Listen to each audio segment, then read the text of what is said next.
Congress party ने बड़ा फैसला लिया है। आरक्षण का दायरा बढ़ाया जाएगा अगर कांग्रेस की सरकार आती है। साथ ही साथ ओबीसी एससी एसटी को उसका वाजिब हक मिलेगा। हमारे साथ राजेश कुमार जी हैं, विधायक भी हैं और बिहार कांग्रेस एससी डिपार्टमेंट के अध्यक्ष भी हैं, चेयरमैन हैं। उनसे जान लेते हैं। राजेश कुमार जी, ये जो फैसला लिया गया है किस तरह से देखते हैं और क्या फैसला है? पहले तो आपको चैनल को बहुत बहुत मुबारक कि आपने ये इस इशू पर हमसे बात करने का प्रयास किया है।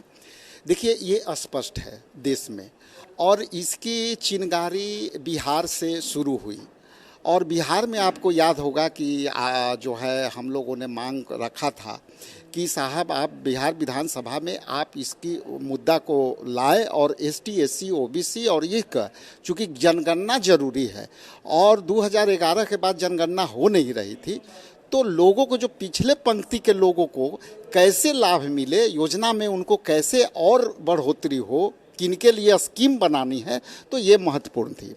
दूसरी कि कल के आप देखे होंगे कि प्रेस कॉन्फ्रेंस में विगत राजस्थान के मुख्यमंत्री, छत्तीसगढ़ के मुख्यमंत्री और कर्नाटका के मुख्यमंत्री और जो है मध्य प्रदेश के कुछ लीडर्स भी वहाँ थे।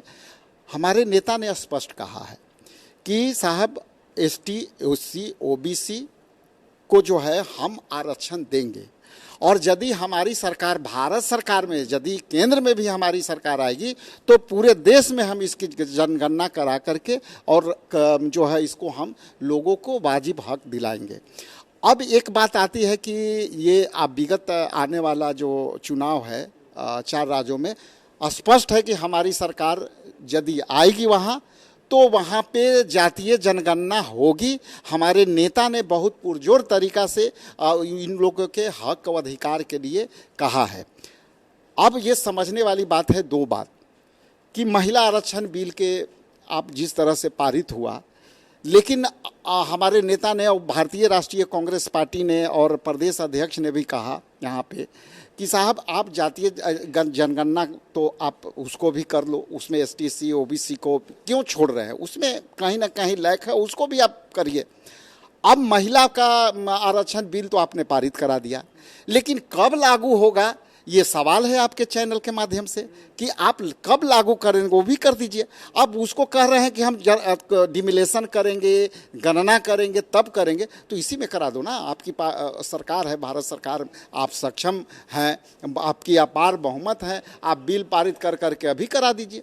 तो हमारा स्पष्ट है, हमारे नेता का, अखिल भारतीय कांग्रेस पार्टी के राष्ट्रीय नेता का स्पष्ट है कि जो है ओबीसी का आप जो है आरक्षण दीजिए और हमारे इंटरनल कांग्रेस पार्टी के ऑर्गेनाइजेशन संगठन में उचित जो स्थान है, इन लोग को भागीदारी बढ़ने वाली है। आपको आज मैं बता दे रहा हूँ। ये जो 50% का दायरा था, ये माना जाए कि कांग्रेस की सरकार आ जाएगी तो ये 50% आरक्षण का दायरा से ऊपर चला जाएगा? आप देखिए, ये बिहार का जो जनगणना हुआ है उसका आप दायरा देख लीजिए और उस दायरा में क्या कॉन्फ़िगर दिख रहा है, क्या हमारा जो है उसमें दिख रहा है।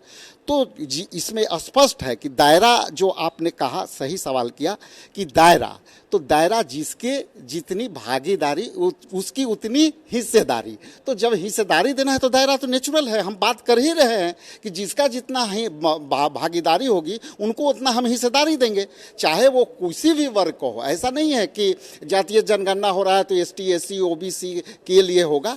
जो आर्थिक गणना होगी वो आर्थिक गणना में अन्य और समाज के लोग जो छूटे हुए हैं, जिनकी आर्थिक दृष्टिकोण से हमारा जो है वो वंचित हो रहे हैं, तो उनके लिए भी कांग्रेस पार्टी कर रही है कि उनके लिए भी हम प्रयास करेंगे कि आर्थिक जनगणना में आएंगे, उनकी का दशा-दशी स्थिति। एक आखिरी सवाल राजेश जी, कि आपके पूर्व अध्यक्ष हैं अनिल शर्मा जी, उन्होंने कहा कि वर्तमान में जो सरकार है अब ये फैसला लेना होगा कि जिसकी जितनी हिस्सेदारी होनी चाहिए, 50% आप अल्पसंख्यक को दें, अनुसूचित जाति की बात आ रही है तो सबको उप मुख्यमंत्री का कम से कम 3 उप मुख्यमंत्री तो बनने ही चाहिए। देखिए, ये तो जनता तय करती है ना।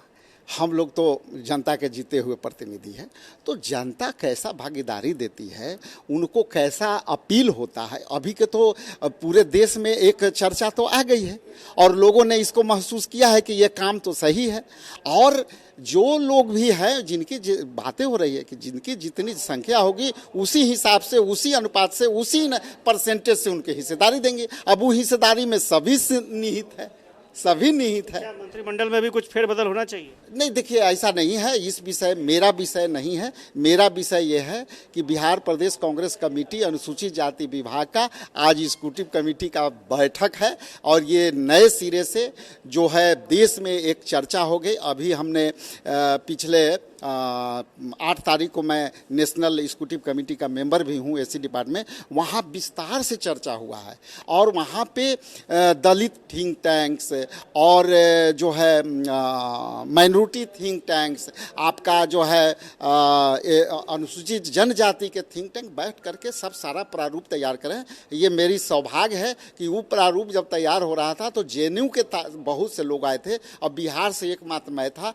जो मुझे भी जो सजेशन करना था मैंने राष्ट्रीय कार्यकारिणी के बैठक में कह करके आया। राजेश कुमार थे और इन्होंने साफ तौर पर कहा है कि कांग्रेस पार्टी ने फैसला लिया है और स्वाभाविक तौर पर जितनी बड़ी जनसंख्या होगी, जो पिछड़े तबके के लोग हैं उनको उचित भागीदारी मिलेगी, आर्थिक रूप से भागीदारी मिलनी चाहिए और कांग्रेस पार्टी की सरकार बनती है तो ये भागीदारी सुनिश्चित की जाएगी। कैमरा पर्सन श्याम के साथ आशुतोष चंद्र, कसस न्यूज़, पटना।